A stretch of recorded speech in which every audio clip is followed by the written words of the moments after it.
Hi all, welcome back to 100 days of challenge. ഇന്ന് രാവിലെ തന്നെ നേരെ ജിമ്മിൽ പോയി വർക്കൗട്ടും കാര്യങ്ങളൊക്കെ കംപ്ലീറ്റ് ചെയ്തു.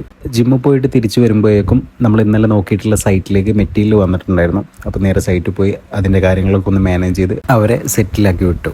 ലേബേഴ്സ് എല്ലാവരും സൈറ്റിലേക്ക് എത്താൻ ഇന്ന് വൈകുന്നേരം ആവുന്നത് കൊണ്ട് തന്നെ അതിനിടയിൽ വേനാടിൻ്റെ നമുക്ക് വന്ന പിക്കിൾസിൻ്റെ ഓർഡേഴ്സ് എല്ലാം ക്ലിയർ ചെയ്തു. നമ്മുടെ വേനാടിൻ്റെ പല പിക്കിൾസും സ്റ്റോക്ക് ഔട്ടായി തുടങ്ങിയിട്ടുണ്ട്. അത് എത്രയും പെട്ടെന്ന് തന്നെ റീഫിൽ ചെയ്യേണ്ടത് വളരെ അത്യാവശ്യമാണ്. എന്നാൽ മാത്രമേ ഇനി പുതുതായിട്ട് വരുന്ന ഓർഡേഴ്സിന് നമുക്കത് എത്രയും പെട്ടെന്ന് തന്നെ അയച്ചു കൊടുക്കാൻ സാധിക്കുകയുള്ളൂ. അതിനുവേണ്ടി നമ്മളിന്ന് വയനാട്ടിലോട്ട് പോവുകയാണ്. ഇന്ന് പ്രധാനമായിട്ടും ചെയ്യുന്നത് ചെമ്മീൻ അച്ചാറാണ്. അതിലേക്ക് വേണ്ട ചെമ്മീനും കാര്യങ്ങളൊക്കെ കളക്ട് ചെയ്തിട്ടാണ് നമ്മളിന്ന് അങ്ങോട്ട് പോകുന്നത്. അടുത്ത 2-3 ദിവസങ്ങളിലായിട്ട് ചെമ്മീൻ, ബീഫ്, ട്യൂണ ഇങ്ങനെ തുടങ്ങിയ എല്ലാ നോൺ വെജ് ഐറ്റംസും തയ്യാറാക്കാനുള്ള പരിപാടിയാണ്. കഴിഞ്ഞ 3 ആഴ്ച കൊണ്ട് നമ്മൾ തയ്യാറാക്കിയിട്ടുള്ള പിക്കിൾസിൽ പകുതിയിലധികം ഐറ്റംസും തീർന്നതിൽ വളരെയധികം സന്തോഷമുണ്ട്. അതേപോലെ തന്നെ അത് വാങ്ങിയ ഒരുപാട് ആൾക്കാരുടെ നല്ല റെസ്പോണ്ടും കിട്ടിയതിൽ ഒരുപാടധികം സന്തോഷിക്കുന്നു. അടുത്ത ദിവസം വീണ്ടും കാണാം.